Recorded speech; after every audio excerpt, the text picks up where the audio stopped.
हमारे कर्मचारियों के बारे में बहुत कुछ हमारे सत्ता पक्ष के लोग बोलते हैं।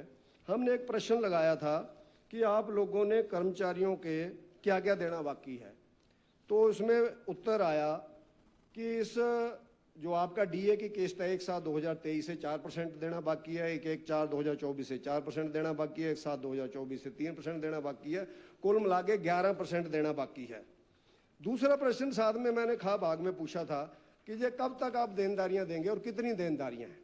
तो मैं कर्मचारियों को भी आगाह करना चाहता हूं कि इसके बारे में लिखा गया है, जो विक्रमादित्य जी बोलते थे आप बार हमें बदनाम कर रहे हैं, अब आप सुक्खू जी की गवर्नमेंट को ब्लेम करोगे भी आपको बदनाम कर रहे हैं। इसमें पता क्या लिखा है, प्रदेश की वित्तीय स्थिति के दृष्टिगत अधिकारियों एवं कर्मचारियों को महंगाई भत्ते का एरियर का भुगतान करने में विलंब हो रहा है। वित्तीय स्थिति आप भी बोल रहे हैं, बोलना ही पड़ेगा, सच प्रश्न में तो बोलना ही पड़ेगा। हम भी बाहर ही बोलते हैं वित्तीय स्थिति बड़ी बुरी है, हालत खराब है, तो आप कहते हैं हम बदनाम कर रहे हैं। दूसरा, सरकार ने बोला कि सरकार ने वित्तीय स्थिति बेहतर करने के लिए प्रभावी कदम उठाए हैं, जब उन प्रभावी कदमों का रिजल्ट अच्छा आएगा तो आपको दे दिया जाएगा। तो बैठे रहो कर्मचारी सारे, ना कभी आएगा, क्यों ना नौ कहते हैं ना क्या, ना 9 मन तेल होगा ना राधा नाचेगी, कुछ नहीं होगा।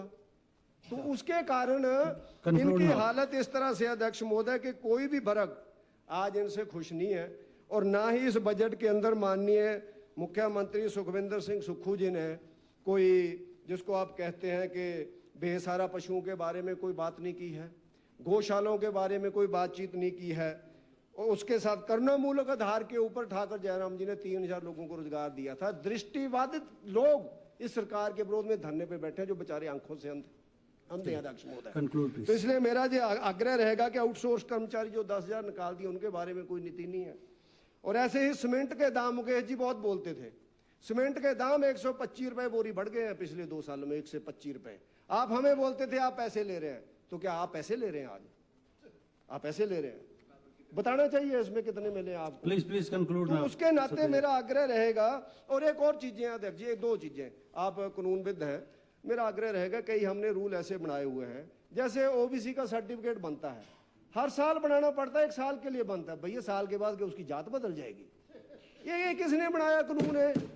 एक कौन है बुद्धिमान आदमी, उसको पद्मश्री दिलाएं मोदी साहब को कह के? भाई उसका क्या होता है? आप इनकम इकट्ठी करते हैं, लोग हर साल घूमते हैं, स्कूलों के बच्चे, कॉलेजों के बच्चे एडमिशन के लिए, नौकरी के लिए, भैया जात तो कभी बदलती नहीं आदमी की, आपको पता ही है। और उसके बाद एक रूल है हिमाचल प्रदेश में, जिसको कहते हैं कि इंटरकास्ट मैरिज के ऊपर अध्यक्ष महोदय 50,000 रुपये मिलता है। मैंने मुकेश जी को और सामाजिक कल्याण मंत्री शेंडल जी को दिया कागज, बंदे का ब्याह चंडीगढ़ में हो गया। हमारे एरिया के लोग बोर्ड एरिया में कई बार शादी कर लेते हैं, वैसे भी मन तो कहीं भी आ सकता आदमी का जहाँ रह रहा है, तो वहां उसने शादी कर ली चंडीगढ़ के अंदर, ठीक है ना। तो वहां लड़की वहां से है, वो SC कम्युनिटी से है, लड़का हमारे से है, अपर कम्युनिटी से है, उसको ना दे दी कि तुम्हारी जो लड़की है वो बाहर की, इसलिए आपको 50,000 रुपये नहीं देंगे। मैंने बोला मंत्री महोदय को, मुकेश जी को भी कहा, कैबिनेट में आइटम लेकर के आओ। इंटरकास्ट तो इंटरकास्ट है, कहीं का भी है भैया, पूरा देश हमारा है, सब लोग हमारे हैं, तो उसको क्यों आप लोग इससे बेगाना समझ रहे हैं? तो ऐसी बहुत सी बातें हैं, तो उसके नाते अब तो शायद 2 लाख मिलेगा।